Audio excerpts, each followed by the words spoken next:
Hi everyone! So today we are doing a quick and simple tutorial for sunflower petals. As you can see, I've already done quite a few of the petals on here, so this is the kind of thing that you're going to be learning today, and we'll finish off this sunflower on this video. Ignore the lady's skin for now, I'm not finished with her yet. I've just put the base layer down in pastel, so we will see what she looks like when I finish the whole page. But the book that I'm using is called Amaranthine, and it's by Anastasia Ellie Caldereva, so I will be reviewing this pretty much as soon as my page is done. So you'll need 5 colours.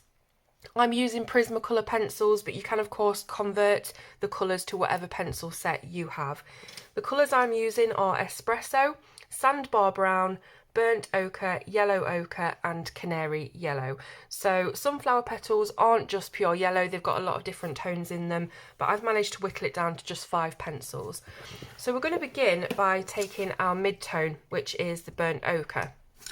And luckily for us, Anastasia has actually left a little bit of a guide with her shading on the petals here, so that we can use that to form the creases in our petals. So what I'm going to do is I'm going to zoom you in, but I want to try and keep the page sort of to the edge here. I might change it in editing so that this bit is more central, but it's just because of my light that's shining down from the top. It ends up glaring on the wax of the pencil and it looks a bit weird. I don't know if you can see it over here. It's just, if I tilt it, you can see the proper colour, but then I put it back and you can see all the glare. So I'll try it down here and hopefully you'll be able to see the colours properly. So got the burnt ochre, of course, nice and sharp as usual.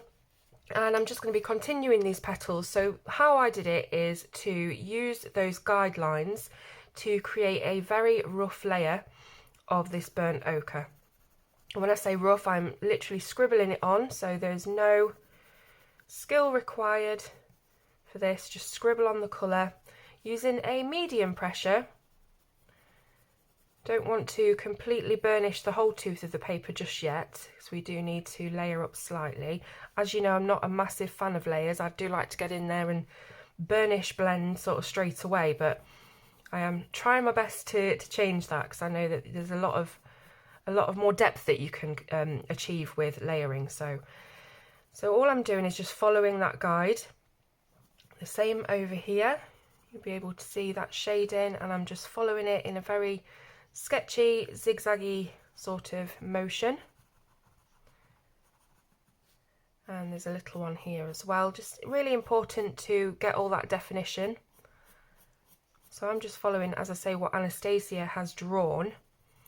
But if you do come across sunflower petals that don't have this shading on and it's just the line art, the outline, you can just sort of add in little bits of shading here and there, so it kind of follows this pattern.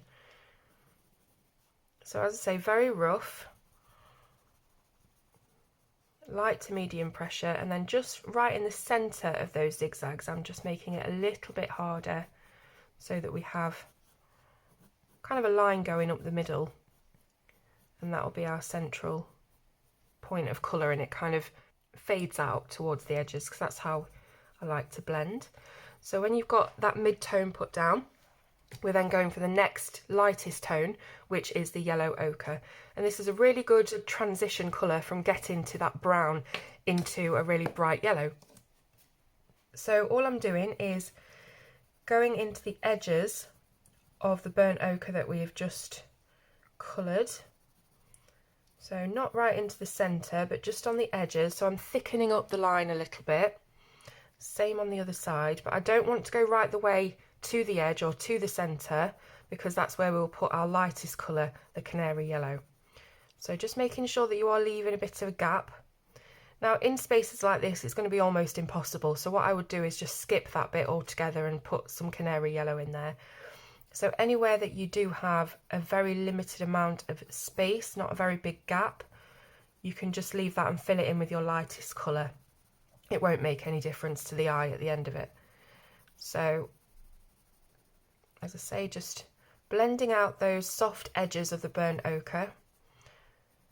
And Prismacolors, as you know, are very, very easy to blend, so you'll find it just kind of does it itself,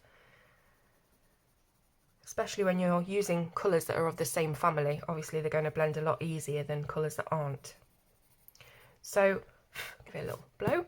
As you can see, there is some white gaps left, but we have blended out the burnt ochre that we put down there first. So in your white gaps, you fill it all in entirely with canary yellow. So it's actually quite an easy one, this. As you know, I try and make all my tutorials as easy and simplified as possible, because I don't think that you need to have a hyper-realistic knowledge of art or a technique of art to make something look effective at the end of the day. So I think that even though this isn't probably a photorealistic look of sunflower petals, it still has that effect, which is what I always go for. So I've filled in all of the white gaps with the canary yellow, again just using a medium pressure. And what we need to look at now is the difference between these petals, and the difference is the depth and the contrast. So you can see that the rest of the petals have lots of deep kind of crease looking parts and that's what we're going to try and achieve. So the next colour that I'm going to use is the sandbar brown. Now I chose this particular brown because it does have an ochre, almost greenish tinge to it, which I thought would really lend itself well to this kind of palette of browns and ochres.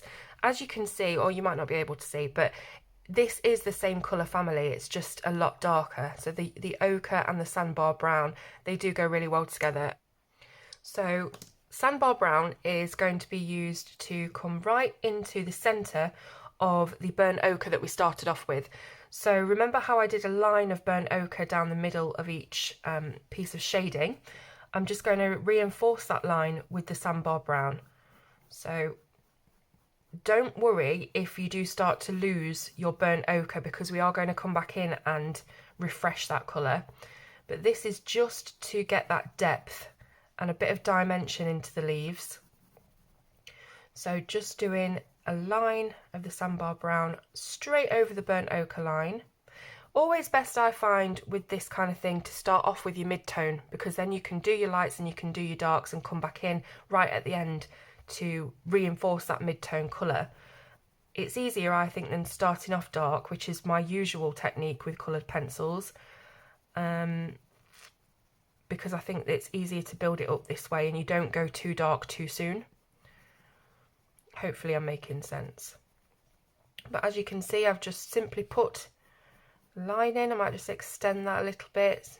Artistic license, just do whatever you like. You don't have to stick to the lines. And then I'm going to add in that burnt ochre mid-tone again before we get to the espresso, which is the darkest of our colours, because we want to use that quite sparingly. You don't need to use it on every single line. So the burnt ochre, the mid-tone, just coming back in to make sure that that's still there, that we still have that nice lovely warm brown tone to the creases of the petals. We don't want to lose that. So I'm doing it quite lightly because I don't want to completely get rid of our light tones either. We need to keep those highlights in there for a bit of difference, a bit of contrast. So just lightly adding in some of that burnt ochre. And you should be able to see how that's come back to the forefront now. So we've got almost a reddish brown tone. And then with the yellow ochre, the next one down or up, next one down, just going to simply blend that again so that the burnt ochre that we've just put in isn't too harsh. Just trying to, all the time, trying to gauge how hard the lines are and trying to blur them out as much as possible and make it look nice and smooth. So there we go. And then again, you can come back in with your canary yellow if you wish. If you think that you want to use that as an overall blending tool, you can do that, and it just reinforces those highlights. And then the espresso, so that is the darkest one of our colours today. As you can see, I haven't used it on every single crease, on every single petal, but there are some instances where some of the petals are a little bit darker than others. They've got a bit of a thicker line of dark colour in them, so there's less canary yellow and more of the darker end of the palette. really it's all about variation, and that's what creates a semi-realistic look, is that they're not all exactly the same. So what I would do here is take a very sharp pencil of espresso colour and just add in some really light pressure areas of darkness. Light areas of darkness, lightly pressured, to build some darkness within the petal. So if you were going, really realistic, you could see where all of these petals overlap each other and put lots of dark shadow underneath each overlap, and that would again just heighten that realism more. Sometimes I will do that, not on this occasion. I think I've just gone for concentrating on the creases of the petals and not really worrying about light and shade. So again, I'm not going mad with this colour, this is just a little bit of an addition, and I'm not putting it everywhere. But once you've done that, you will want to do a final touch up with the rest of the colours. So the sandbar brown, making sure that that espresso line isn't too harsh and it's nice and blended. That's what this pencil will achieve. So just anywhere you've put that espresso, just do a light layer of the sandbar. And then again with the burnt ochre, because we don't want to lose that.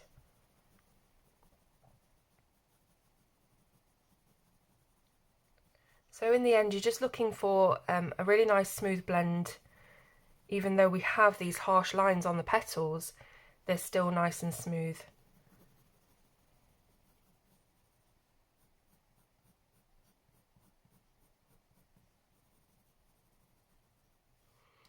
And really, your petals will be completely different to mine. Not completely different, but they will look slightly different. They'll all be unique, obviously, because we've all done them differently. So you all have to gauge yourself of where to put more layers, if you need to put more of the mid-tone in just to balance out the other colours. You'll need to see where you need to blend a bit more, maybe. But it should end up looking something like this.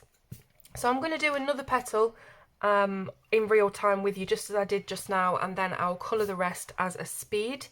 And I might even try and tackle the centre of this sunflower, which has been quite daunting for me because it's very, very dark. It's almost black, the centre of a sunflower, so I'm quite worried about how I'm going to get detail in there and lots of different shades. So anyway, let's just do another petal. So again, starting off with our burnt ochre. I like to do a couple of examples in real time, even if it's exactly the same tutorial, the same technique, just so that you've definitely got it down and you know what we're doing. Because, I mean, you could obviously watch that one back again, but I don't know, I just like to do a couple with you, so to speak. So this book is absolutely gorgeous, as you'll come to expect from Miss Caldereva. She is fantastic and very, very talented. She has, I think, 3 other books before this, 3 books in this square format anyway. There's Mysteria. What else? I always forget titles, I'm terrible. Mysteria,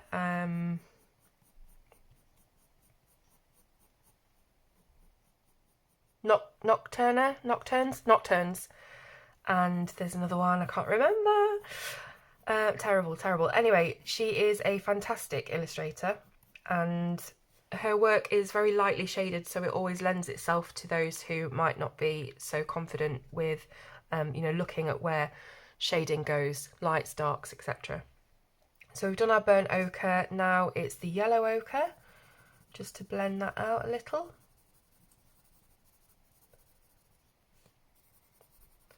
So artists and colourists who do hyper-realistic artwork, which is, trying to make it look as photographically perfect as possible, will probably use lots more colours than I'm using today. I'm using 5, which is the least that I could use. I always like to try and get these tutorials as limited with pencils as possible, because I think using too many pencils, whilst for artists will be ideal, for colourists it's a little bit overcomplicated.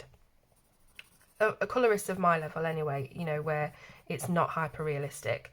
So 5 pencils on this to achieve it, but of course you could probably use a lot more to get that realistic look.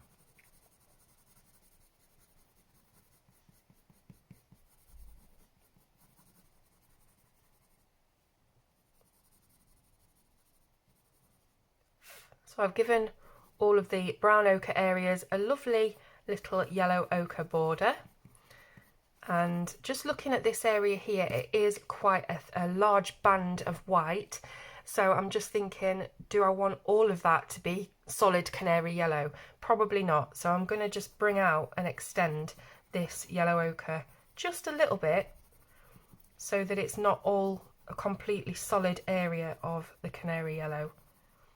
You don't need to bring it out a lot because that transition area will be a different shade as well. So filling it in with the canary yellow.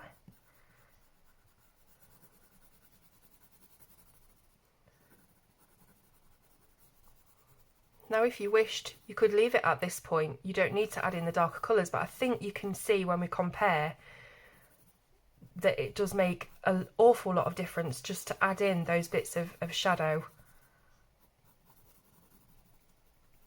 And it really helps to give it that depth.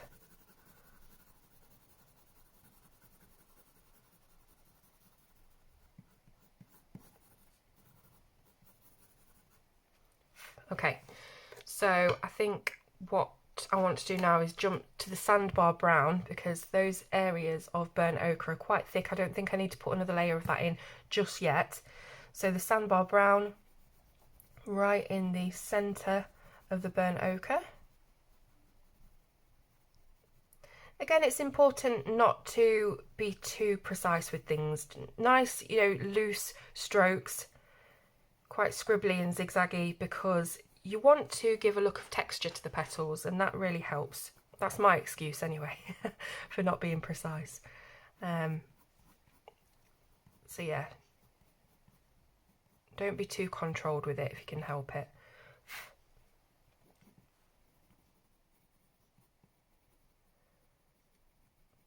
So the sandbar brown almost overtakes the whole lot of the burnt ochre, but that's fine because we can bring it back in like we did before.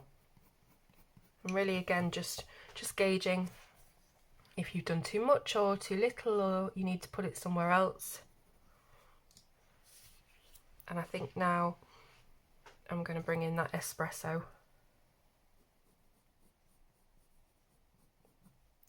Just here and there.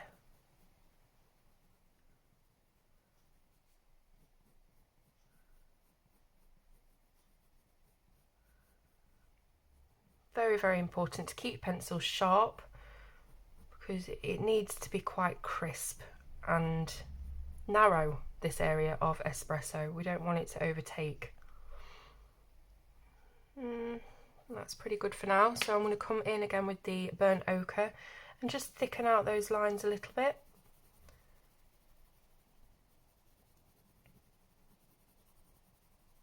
It also depends how many lines or creases you do on each petal. This one doesn't have very many, so we've got a lot more space to play with. So I can thicken these lines out a little bit.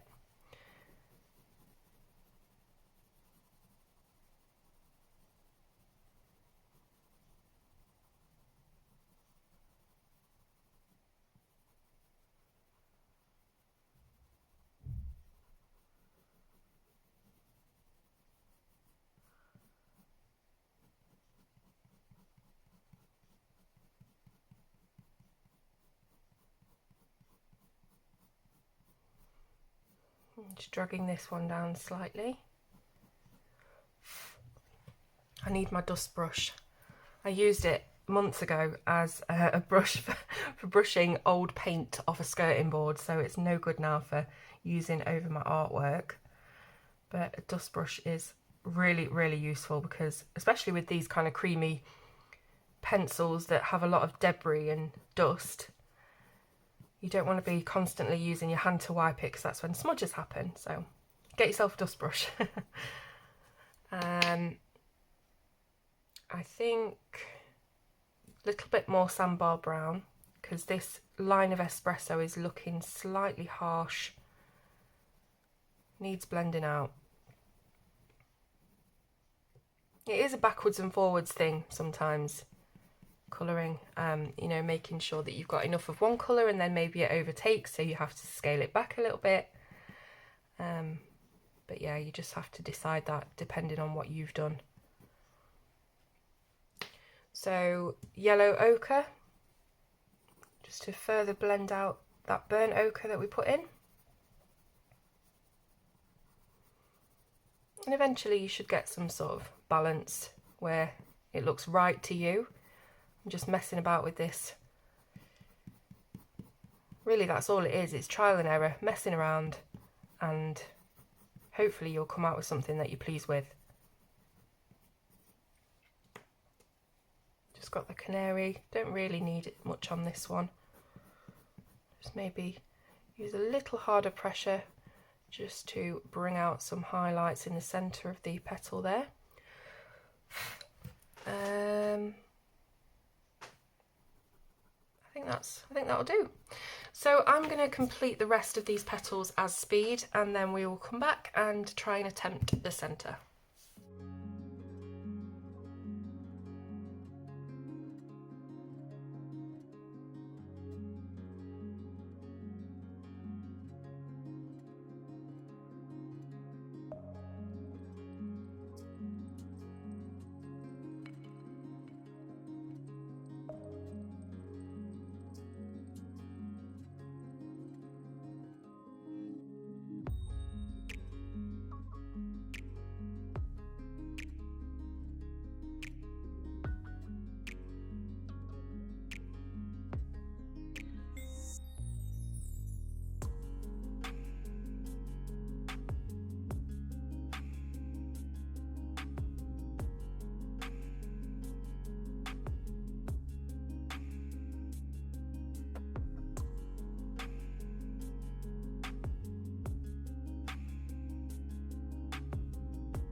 Okay, so that's all of our sunflower petals done. Now, looking at the centre of this flower, as I said before, it is quite daunting to me when there's a lot of tiny details and a lot of texture to be done with pencils, and that's exactly what this kind of centre of a sunflower entails. So I've got a reference photo here, hopefully there's no glare on it, and you can see just how much texture there is in the centre of a sunflower. And like I say, I'm just a little bit cautious of trying to emulate this with pencil because it could end up looking just very muddy and all over the place. So what I've decided to do is grab my gouache paints, and I'm going to be using a very loose technique just to try and paint on some detail. So what I've done is I've plucked out some colours that I think I could see in the reference photo.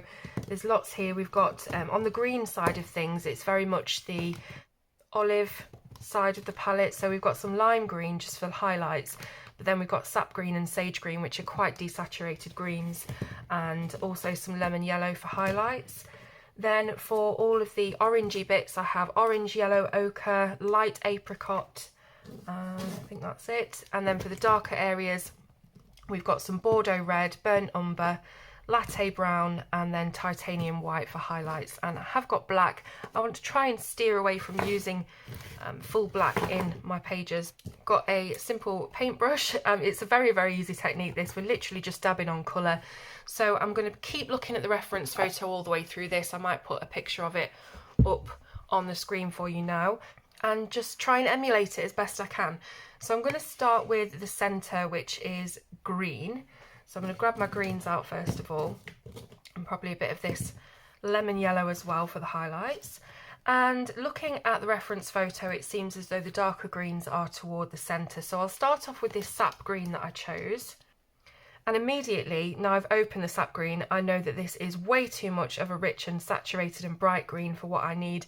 It's nothing like the swatch that's on the edge of the actual tube itself. So that one is going back, and I'm going to try and find a green that's a little bit more in the palette. So this is olive green, and we're going the right way, but it's just not deep enough. So I need something that's along those lines but isn't as bright. A few moments later. Okay, I'm going to go with the deep green because I can't really find one that's exactly the tone that I need, but this is the closest I think I can get to it.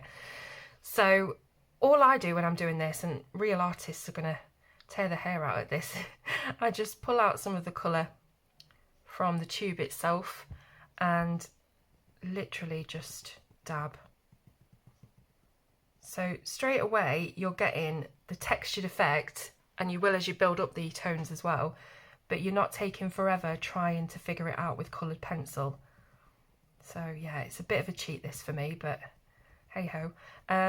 So yeah, all I'm doing is dabbing it on. Now I'm keeping looking at the reference photo just so I don't sort of go too far, but to be honest, this gouache is quite opaque anyway, so I can always cover up little bits that if I have gone too far, I can always cover it up, and if not, I've got acrylic as well, which will do a much better job. So that's the sort of deep central area of the flower. Then I'm going to go up to, let me check the colours now. Now I know that they're not how they look on the front. Let's do a little bit of this olive green, so just get rid of that. I could do with some paper towel. I'm never ever organised on these tutorial videos. It's very much off the cuff that I decide to do these things. So olive green, and again I'm just dabbing. Now the original colour is not quite dry, but that's fine, doesn't matter, it all adds to the look, I think, anyway. That's my excuse. So dabbing it on, and then some highlights I think with, well, let's have a look at the lime green. Yeah, okay, and then a bit of lemon yellow probably. So really, rather than this being a tutorial, it's quite trial and error. There's nothing structured to this whatsoever, so I hope you just have fun watching me mess about anyway. So I've got a little bit of the lime green and just coming in with bits here and there.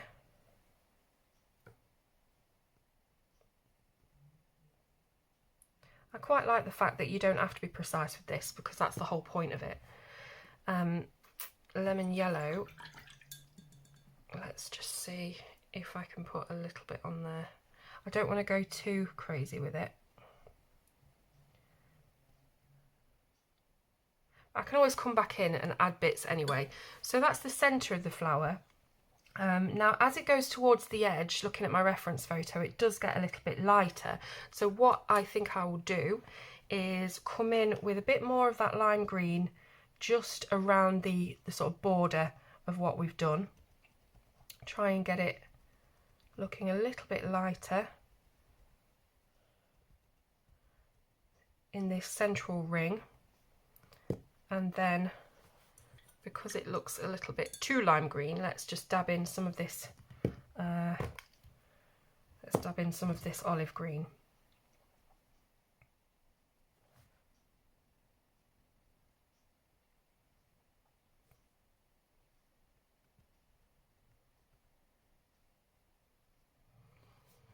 And like I say, just keep working backwards and forwards, so if it starts to get a little bit too light in areas, you can come back in with your darker colour, add a little bit more texture, a little bit more depth.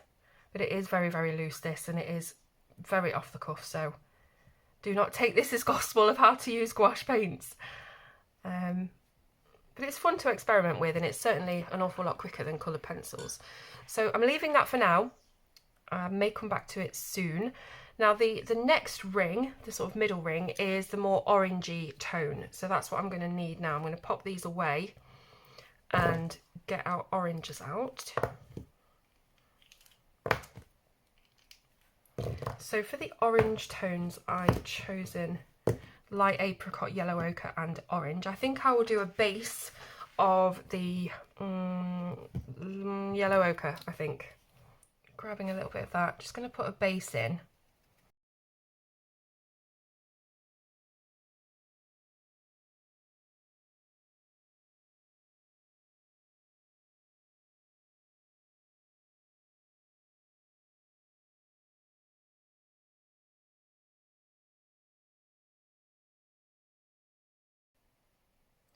So just got to be really careful of the hair. It doesn't matter too much, I suppose.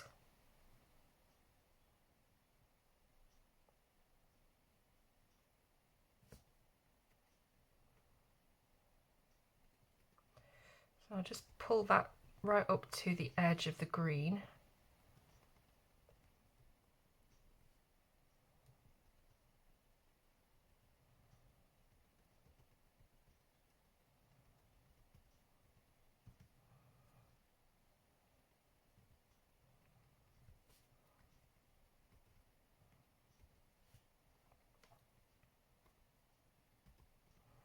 Okay, so we've got a nice base layer there of the yellow ochre. Then I'm going to pop some orange and possibly some brown as well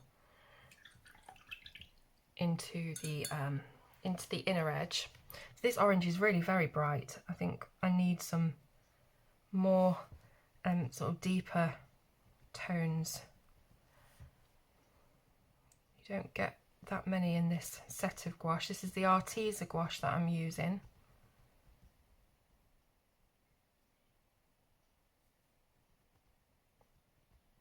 I could of course put some masking fluid over the hair to protect it, but I never really take the time to do anything like that. I'm quite impatient and just go straight into it, and that's when mistakes are made. But anyway, so just adding in a bit of that orange.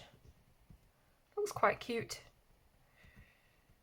I'm trying to learn not to be so critical of my work. So yeah, that's my New Year's resolution. Just go with it.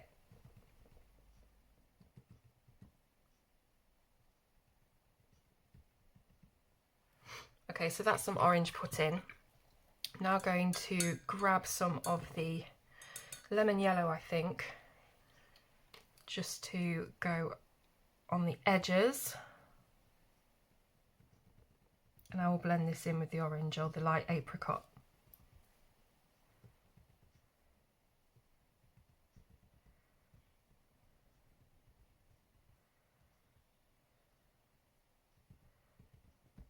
You see how you can build texture just really quickly with paint. It's fantastic.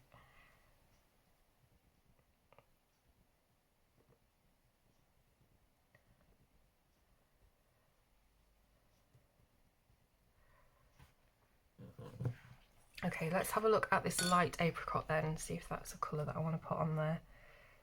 Okay, let's give it a go.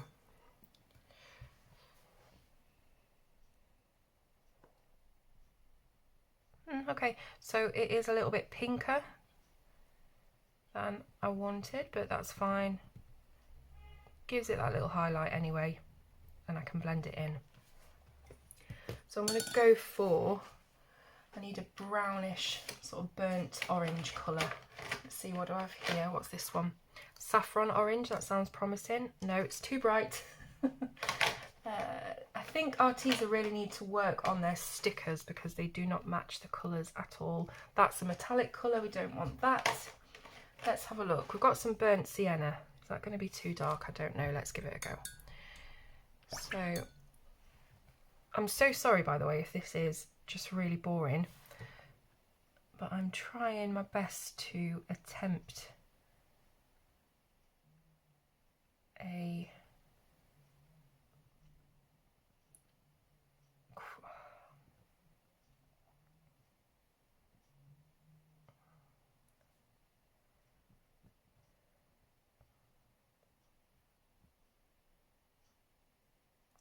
very loose style of texture.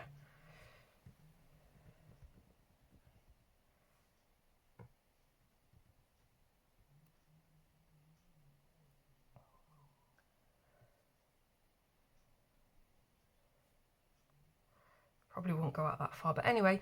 Right, okay, so I've put some burnt sienna in. Now I'm going to come back in with the orange and just lighten that up a little.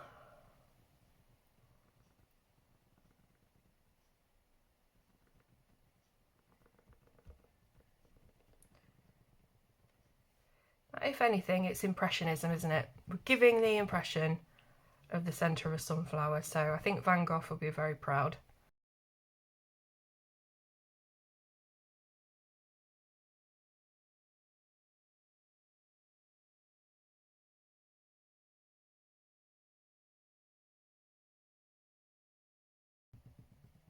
Okay, so I'm going to leave it at that for now. I'll have another look at the end. Now on the outer ring we get darker, so I'm going to bring in those other colours that I chose, the browns. Just going to pop these back, I don't want them to dry out.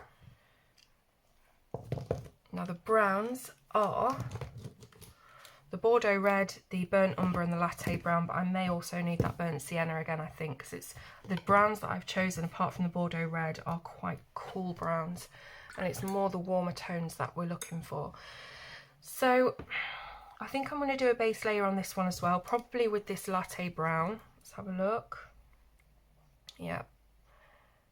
So I'll just pop that on.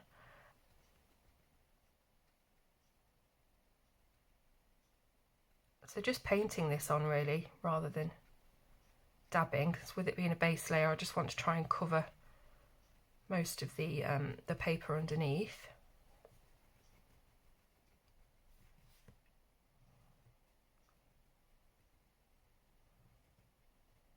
It doesn't look too bad so far. It's quite loose. It's completely different, obviously, to the more structured petals that we have. But I don't mind, it's all mixed media, it's all fun, and if it makes life easier then I'm all for it.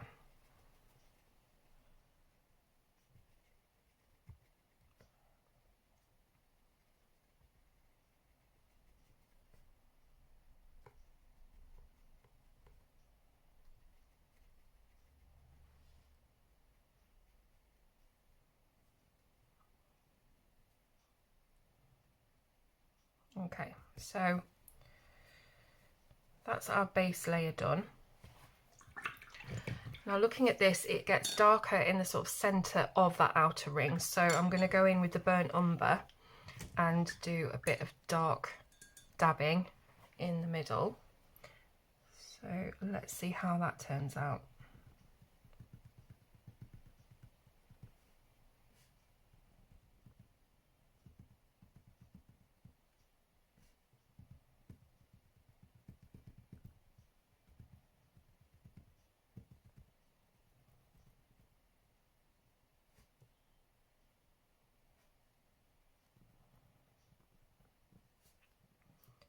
Okay, there's our central darkest area with the burnt umber. Now let's have a look at this Bordeaux red and see if that's anything like what I need it to be. Yeah, it is quite red, but there is a little bit of red in that reference photo. So let's just dab some in. At this point, I'm just doing anything now. See, I start off really worried that it's not going to look right, and then by the end of it, I'm just chucking everything at it. So a little bit of Bordeaux red in there, because why not?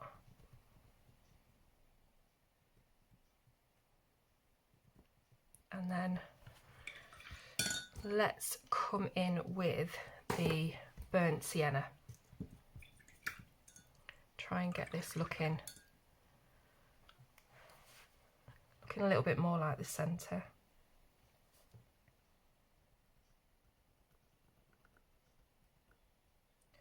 So I'm using this just over the base layer that we've done, and it may cover up a lot of it, but at least it's there underneath, and we've not got the white of the paper showing through, which is the main thing. So the Bordeaux red is quite similar to this burnt sienna, but obviously the burnt sienna has much more brown in it. I'm coming along the outer edge as well.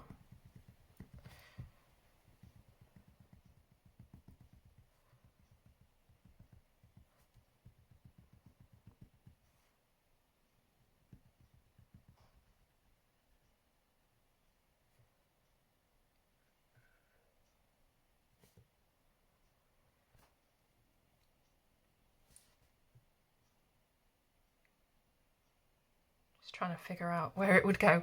Okay, so I've done some on the outer edge, just want to make it a little bit looser. And then I think some highlights with the original colour that we had, which was the latte brown.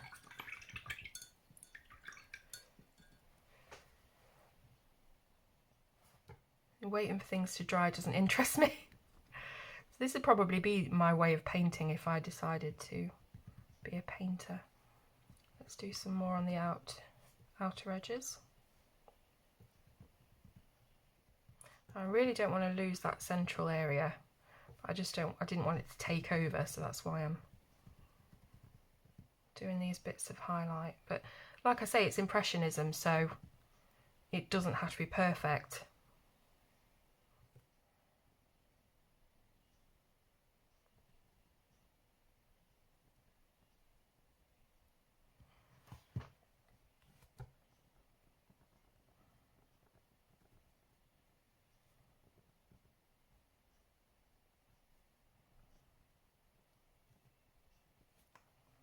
I quite like that actually, you know, it's pretty cool.